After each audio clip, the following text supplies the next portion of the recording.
A graça e a paz do Senhor Jesus, meus amados, tudo bem com vocês? Meu desejo e oração é que vocês todos estejam cheios da presença do Senhor. Quero desde já pedir perdão aos irmãos porque hoje estamos com dificuldade na transmissão da internet que nós contratamos, da empresa, e não só aqui, mas na minha casa e na casa de alguns irmãos na região, a internet está oscilando muito e a transmissão está com muita dificuldade. Por esse motivo, nós preferimos gravar esse momento da ministração da palavra para que nós continuemos firmes, né, e constantes, aprendendo cada vez mais do Senhor, no nome de Jesus. E eu queria orar com você nessa hora e desde já pedir para que você abra sua Bíblia no livro de Números, no capítulo 13, e também vamos fazer uma breve leitura do 14, no nome de Jesus. Hoje nós queremos falar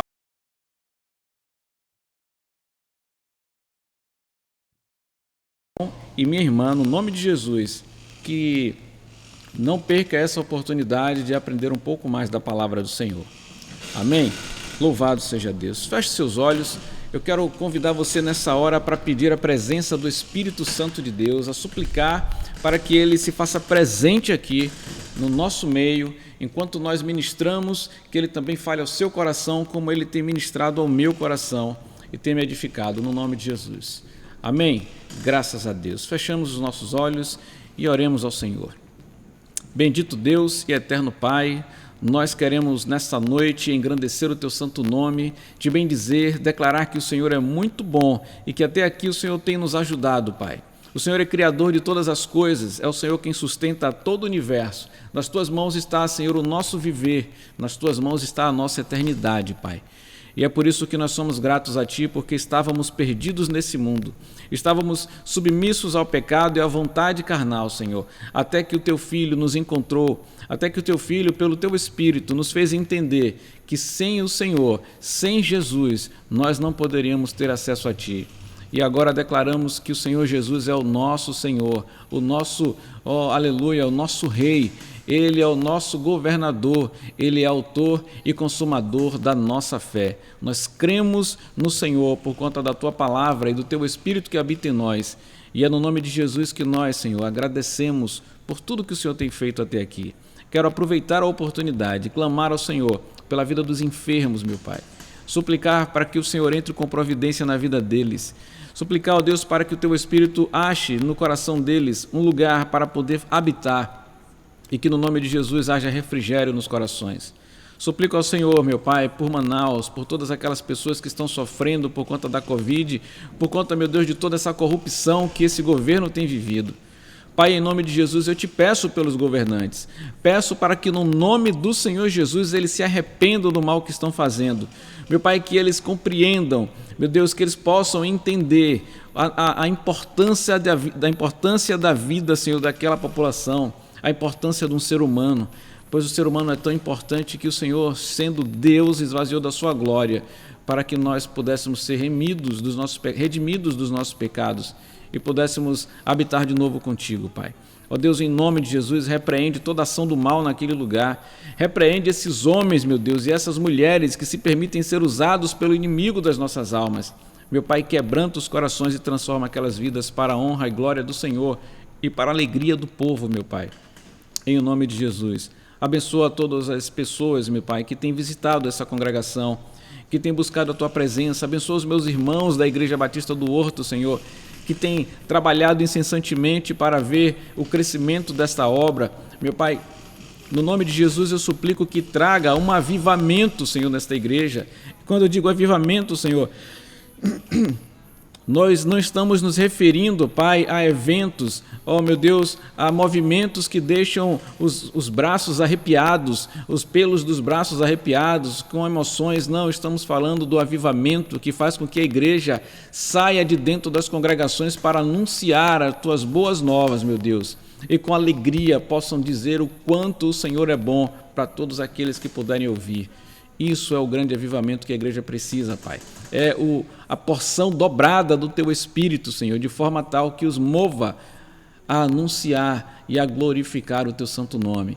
Seja conosco nesta ministração, seja com o teu povo, Senhor. Cuida de cada um deles para a honra e glória do teu santo nome e nos abençoa no nome de Jesus. Nós te pedimos e te agradecemos, conscientes de que o Senhor está no nosso meio e a tua misericórdia tem se renovado todas as manhãs sobre as nossas vidas.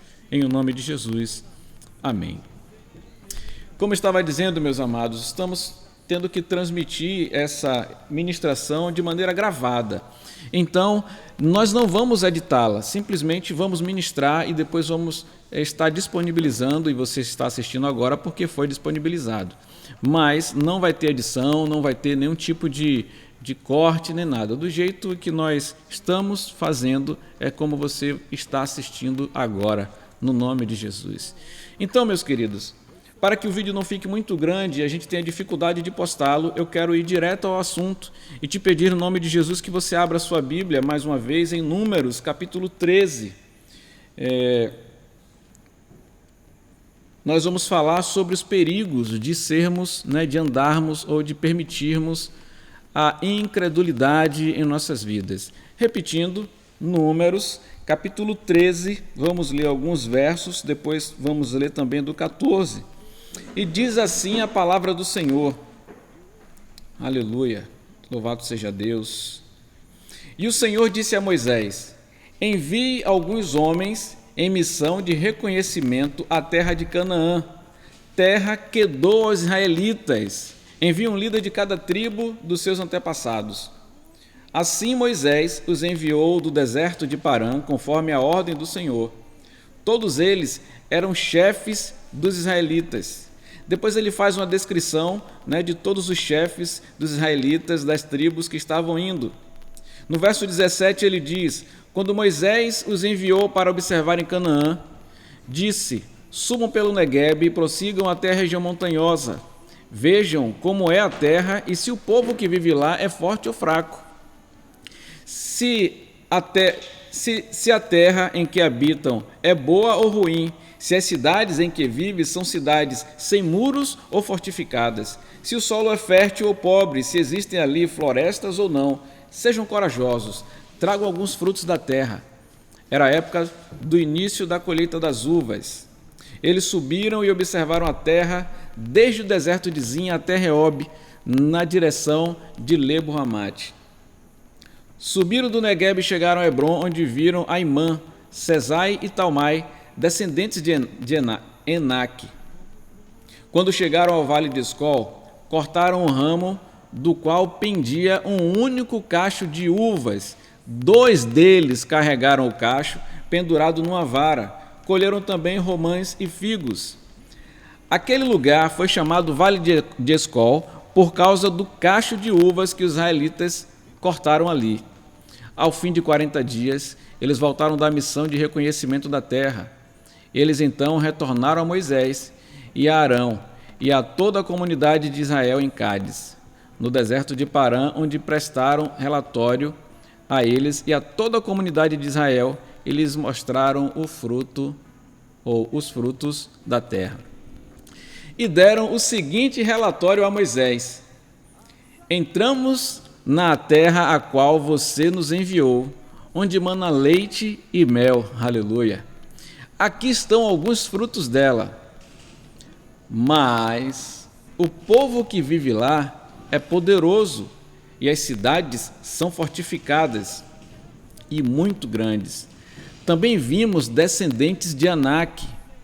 Os amalequitas vivem no Neguebe.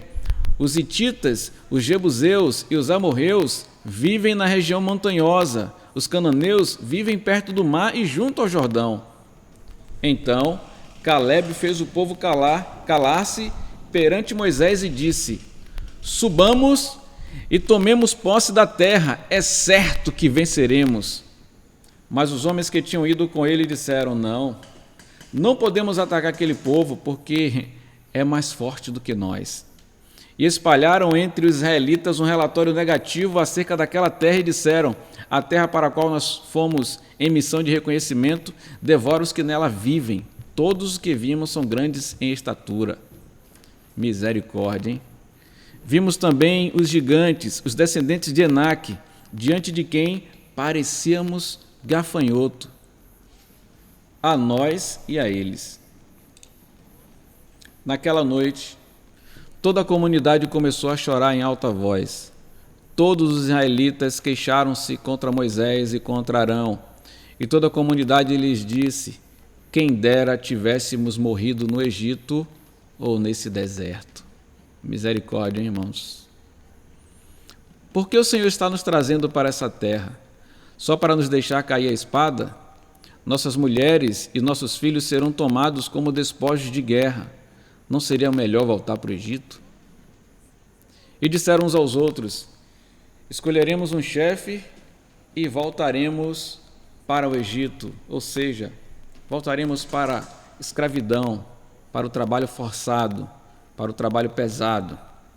Então Moisés e Arão prostraram-se, rosto em terra, diante de toda a assembleia dos israelitas. Josué, filho de Num, e Calebe, filho de Jefoné, dentre os que haviam observado a terra, rasgaram suas vestes e disseram a toda a comunidade dos israelitas: a terra que percorremos em missão de reconhecimento é excelente. Se o Senhor se agrada de nós, Ele nos fará entrar nessa terra onde mana leite e mel e dará a nós. Somente não sejam rebeldes contra o Senhor. Aleluia.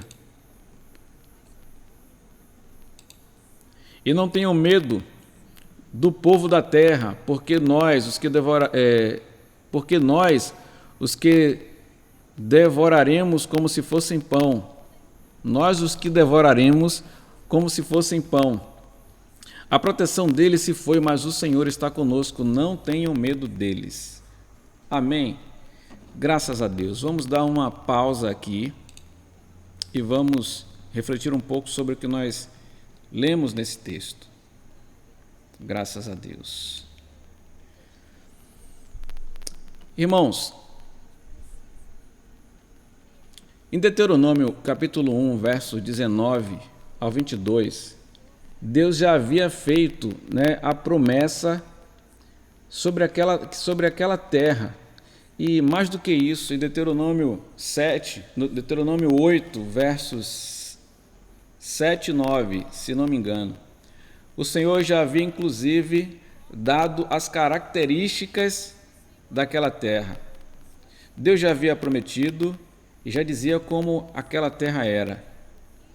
Quando os espias foram àquela terra, tudo o que eles constataram de fato, na verdade, o que eles viram era que a terra era muito boa. O povo só descobriu o que Deus havia dito sobre a terra. Ela era muito boa. E você vê o relato em Números, capítulo 13, verso 27. Porém, a incredulidade sempre descobre impossibilidades. A incredulidade faz com que vocês olhem, com que nós olhemos para as circunstâncias e para os obstáculos, e não permite que eu e você foquemos os nossos olhos em Deus. Deus já havia dito que enviaria o povo para uma terra boa, que mana leite e mel, uma terra em que eles habitariam e seriam fartos. E eles foram lá e mandaram vigias para ver se de fato a terra era como Deus falou, e eles constataram: a terra é muito boa. Mas eles não conseguiram se ater à promessa do Senhor. Eles também se permitiram olhar as outras coisas. Bem, Moisés havia dito a eles: olhem se são fortificadas as cidades, se tem muitos guerreiros. Moisés tinha dado essa orientação, mas não para que eles tivessem medo. Moisés agiu com sabedoria, dizendo: olha, veja tudo isso, porque nós vamos invadir e precisamos ter as estratégias exatas para fazer a invasão àquele lugar, porque aquela terra é nossa, nos foi prometida, o Senhor nos deu. Calebe tentou animar aquelas pessoas que chegaram naquela terra e ficaram observando as dificuldades, as impossibilidades. Colocaram todas as dificuldades acima daquele que fez a promessa. O que não é diferente do que nós fazemos nos nossos dias. Deus nos prometeu uma vida abundante. Deus nos prometeu que teríamos a paz que excede todo o entendimento. Diante de qualquer circunstância, a paz que está em nós, ela excede o entendimento natural. Para muitas pessoas é difícil conceber isso. Para muitas pessoas, quando eles começam a progredir nas coisas que fazem, os obstáculos começam a surgir. As pessoas costumam olhar para as dificuldades e pararem de caminhar. Quando as pessoas percebem essas grandezas naturais, as grandezas dos problemas, aí essa percepção de incredulidade produz muitas coisas negativas no coração do homem. Uma das coisas que você pode ver no próprio relatório, quando ele diz assim, quando eles dizem, não poderemos subir, naquele momento, a incredulidade gerou no coração deles um senso de fraqueza. O que eles fizeram ali foi riscar a promessa que Deus havia feito a eles. Eles anularam a palavra de Deus. O poder de Deus, que todos nós sabemos que Deus tem, naquele momento foi anulado. O Deus do impossível, que tinha feito aqueles homens atravessar o mar a pés enxutos, aqueles homens esqueceram, eles simplesmente se permitiram olhar para os problemas como se fossem muito maiores do que aquele Deus. E a incredulidade tem esse poder de gerar em nós diversas características ruins. A primeira delas é a sensação de incapacidade, de fraqueza. Você olha ao redor e pensa que você não vai conseguir, você não tem forças para vencer essas batalhas. Você se sente muitas vezes derrotado antes mesmo de partir para a batalha. As lutas começam a perseguir você. Às vezes essa luta é uma enfermidade, se não em você, em algum membro da família. E essa pessoa é curada e vem outra. E quando não é isso, é uma dificuldade financeira. Quando não é isso, é uma falta de emprego e tantas outras coisas que vão surgindo e parecem que vem uma luta atrás da outra. E de repente você olha ao redor e pensa que você está fraco demais para continuar. A fé vai, a incredulidade vem e começa a promover na sua vida coisas que de fato não são verdadeiras. A incredulidade gera em nós um complexo de inferioridade. No mesmo verso 31, eles dizem, não poderemos subir, e aí diz, porque é mais forte do que nós. Automaticamente você começa a se ver inferior, fraco. Você começa a perceber, a sentir que, inclusive, mesmo sendo crente, começa a achar que você não é merecedor, que você não satisfaz a Deus como deveria, e aquela sensação vai aumentando, né? Olha só, as cidades eram grandes, mas Deus é maior. As muralhas eram altas, mas Deus é altíssimo. Os gigantes eram fortes, mas Deus é todo-poderoso. A fé olha para Deus e vence as dificuldades. A incredulidade vê as dificuldades e duvida de Deus.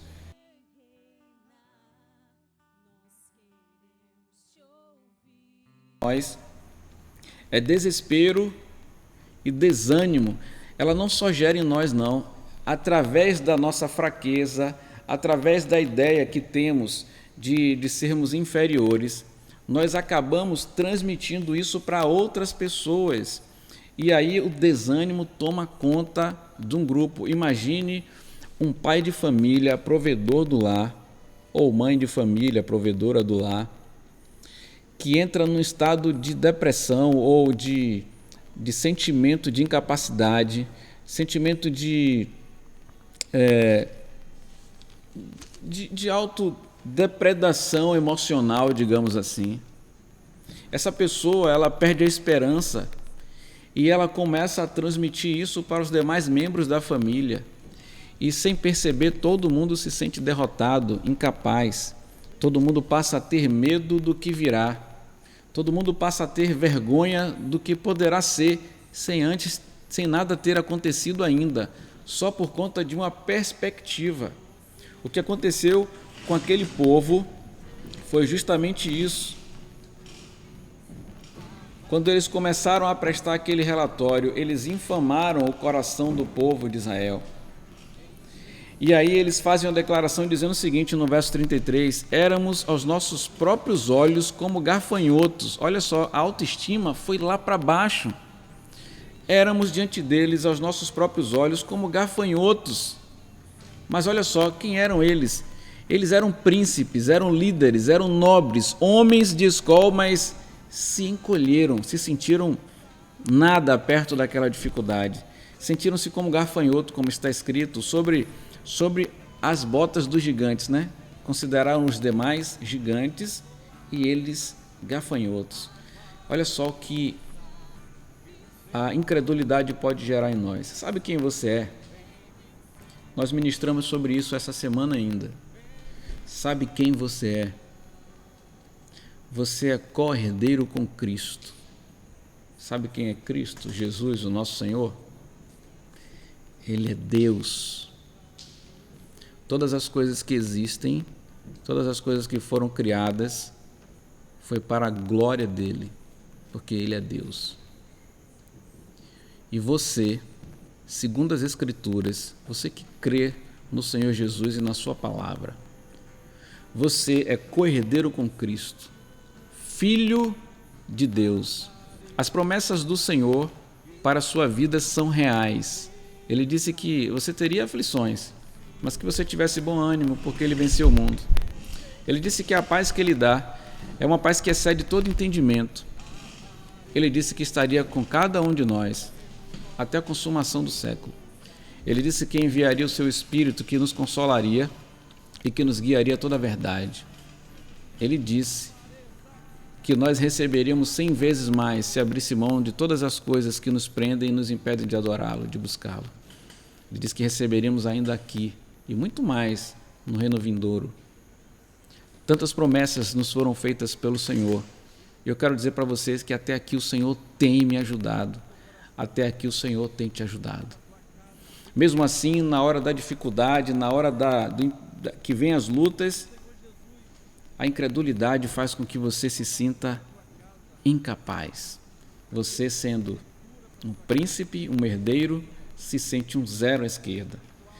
Porque a incredulidade faz com que a nossa visão fique completamente distorcida. A gente não percebe a realidade do Senhor, a gente percebe a realidade que esse mundo apresenta. Quando ele diz que éramos como gafanhotos aos seus olhos,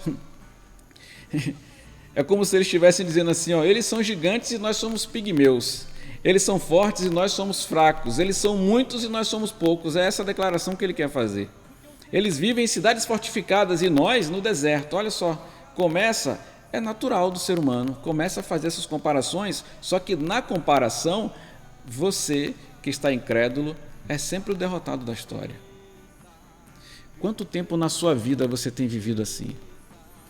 Quanto tempo da sua vida você tem estado aprisionado a esses pensamentos e não se deu conta que você é o melhor da criação de Deus?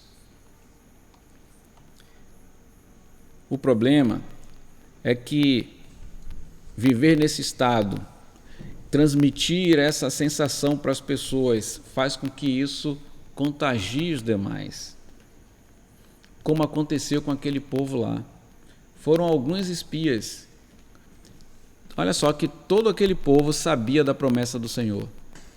Quando eles voltaram e fizeram aquele relatório, eles começaram dizendo como era bom, ainda trouxeram coisas daquela terra que mostravam o quanto a terra era boa. Mas um simples relatório de alguns, e não de todos, porque haviam 2 ali que já pensavam diferente, mas o relatório de alguns fez com que todo ou quase todo Israel entrasse em desespero. Além de contagiar essas pessoas, ele gerou também murmuração. E além da murmuração, gerou ingratidão. E às vezes você tem agido assim, como murmurador e como ingrato. Como se você às vezes tivesse feito tanto para o Senhor, mas Deus não tem visto a sua aflição nesse momento. É como se se você simplesmente esquecesse todo o bem que Deus tem feito a você. E agora, como aconteceu com eles começaram a dizer, olha, era melhor que nós ficássemos lá no Egito. Por que Deus nos tirou de lá para viver isso? Por que Deus nos tirou daquela condição de escravos para ficarmos aqui no deserto? E aí eles fizeram pior. Vamos eleger uma pessoa como líder para que eles nos leve de volta para o Egito. Irmãos, muitas pessoas têm pensado em voltar atrás. Eu vim para o Evangelho e a minha vida tem passado assim, assado, não sei o quê, eu vou sair, vou embora, vou viver, porque naquele tempo eu era mais feliz. Feliz? Será? Não leva em consideração todos os livramentos que Deus deu, ainda antes dele ter o encontro com Cristo. O próprio Deus o protegeu de diversas coisas, e pior é que quando você se converte, você sabe que foi o Senhor. Você tem entendimento de que foi Deus quem te livrou.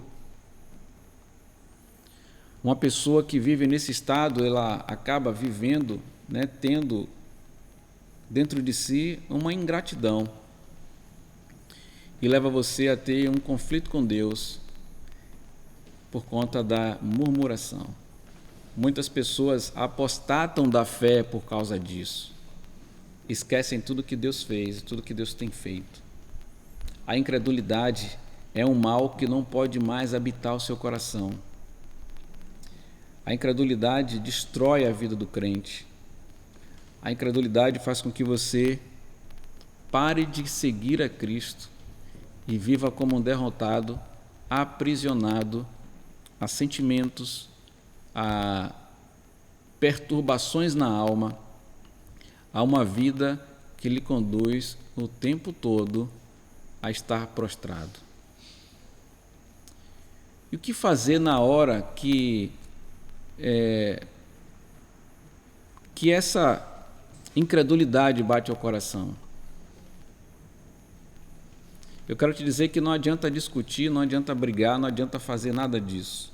O que precisa haver no coração, quando vierem estas coisas, é um quebrantamento diante do Senhor. Se você observar no capítulo 14, do versos 5 e 6, você vai ver o que aqueles homens precisaram fazer. Diz assim, Então Moisés e Arão prostraram-se com o rosto em terra diante de toda a assembleia dos israelitas.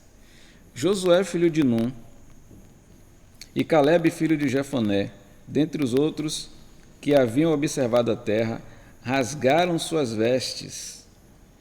Eles se humilharam diante do Senhor, num clamor para que Deus mudasse aquele quadro no coração daquelas pessoas. Uma das coisas que é preciso fazer é firmar-se na verdade. O que eles fizeram?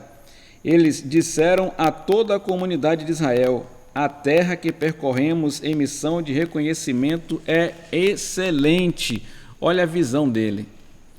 Completamente inversa do que aqueles homens relataram. E eles começaram, primeiro se quebrantaram diante do Senhor, se humilharam, e agora não, eu preciso mostrar para eles a verdade. A verdade é essa. E aí eles mostraram também ao povo como vencer, dizendo assim: se o Senhor se agrada de nós, quando Deus se agrada de nós, irmãos, nós somos imbatíveis. Deus tem se agradado de você? Aleluia. O Senhor é conosco, não os temais, ele disse no verso 9. A vitória não advém da nossa força, mas da presença de Deus conosco. Isso é uma coisa importante que você precisa ter na mente e no coração. É que quando aquele povo, mesmo tendo recebido a promessa e Moisés orientando a eles que fossem à terra ver tudo aquilo, eles imaginaram em seus corações que eles venceriam ou que a luta era deles. Mas havia uma promessa, o Senhor disse que daria a eles, mas eles pensaram nas suas próprias forças.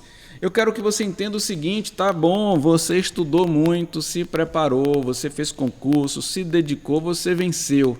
Mas entenda uma coisa, isso tudo só foi permitido por causa do Senhor. O Senhor foi quem permitiu tudo isso. Eu não estou tirando o seu mérito, não. Mas é porque se o Senhor não quiser, você pode ser o homem mais sábio do mundo, você será visto como o mais burro, o mais ignorante. Desculpa, o mais ignorante. Você precisa ter esse entendimento, meu querido e minha querida, é que todas as coisas estão nas mãos do Senhor e Deus, quando Ele promete, já não é mais a sua vontade, é a promessa dEle, é estabelecimento do que Ele quer fazer. Outra coisa que é importante você fazer é orar incessantemente.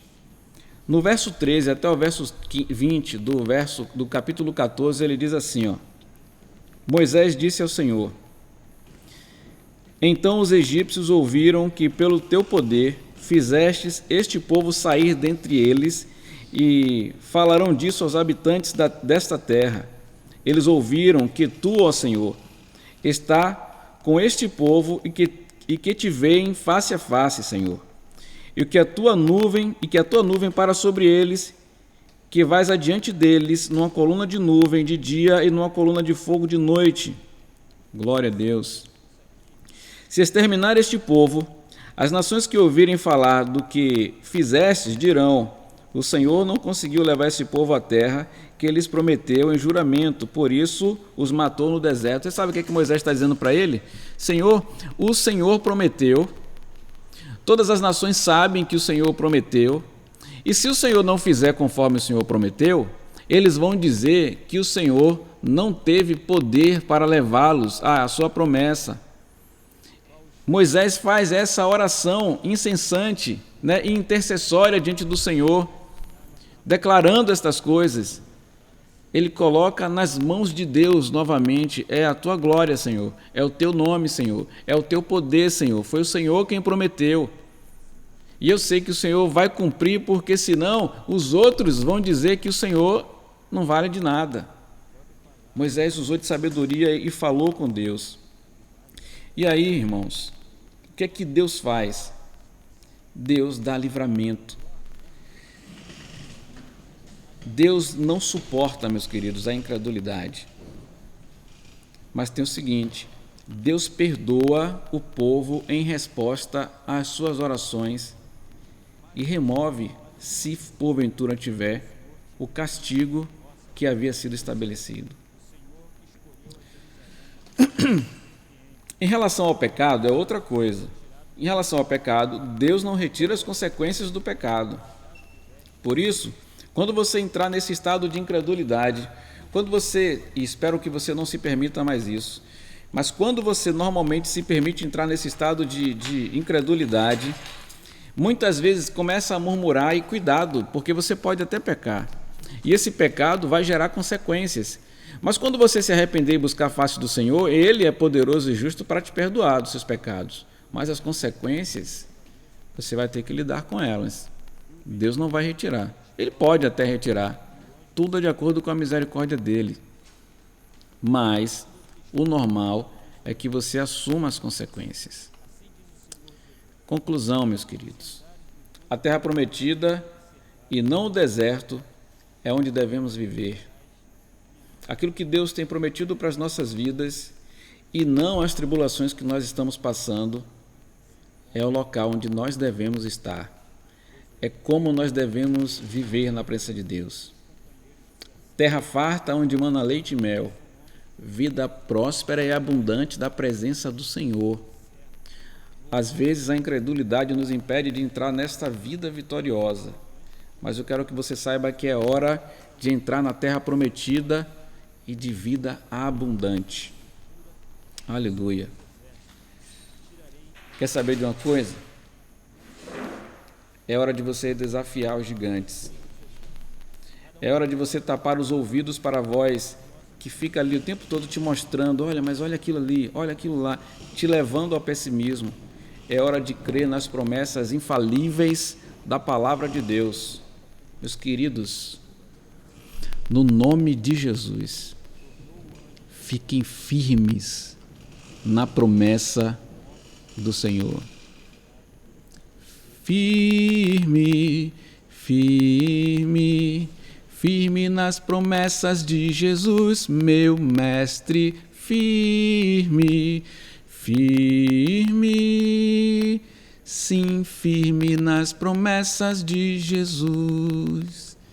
Que o Senhor Jesus ministre isso no seu coração, que você fique firme e saiba que você foi escolhido pelo Senhor, você foi encontrado por Ele, não para viver nesse sofrimento, mas para encontrar nele a paz, que excede todo entendimento, e que todas essas lutas aí, que você está vivendo ou pensando, eu quero que você saiba, elas são infinitamente pequenas diante do Senhor. É hora de rasgar as suas vestes, espiritualmente falando. É hora de se prostrar de joelho diante do Senhor. É hora de clamar diante dele. E, acima de tudo, é hora de confiar. Que o Senhor aplique essa palavra no seu coração e lhe fortaleça na sua infinita graça. Em o nome de Jesus. Amém e amém. Que Deus o abençoe. Querido Deus, louvado e engrandecido seja o teu santo nome, ó Pai. Eu te peço que nesta hora, essa pessoa que está conosco, nos ouvindo, Senhor, seja impactada pela tua palavra, isso traga esperança a esse coração, Senhor. Faça com que ela entenda que o Senhor está com ela neste momento e que ela, no Senhor, pode todas as coisas, pode vencer qualquer obstáculo. Não é o fim, Senhor, é o começo de uma nova vida para esta pessoa. E é no nome de Jesus que nós o abençoamos, que nós a abençoamos, meu Pai. Como se estivéssemos agora com as mãos impostas sobre ela. Eu te peço, Espírito Santo de Deus, que a inunde com a tua presença. E quando eu digo a inunde, estou falando a pessoa. Seja ela quem for, Senhor. Seja o estado que for que ela se encontra agora. Em o nome de Jesus, ouve o pedido de socorro que ela está fazendo agora. E no nome de Jesus, torne essa pessoa vencedora, para que todos ao redor dela possam ver a tua presença e ver o quanto o Senhor pode fazer na vida de um ser humano, Pai. Em o nome de Jesus, eu te agradeço pela salvação, pela tua palavra, pelo teu amor e por todas as coisas que o Senhor tem feito até aqui. Em o nome de Jesus, amém e amém. Graças a Deus.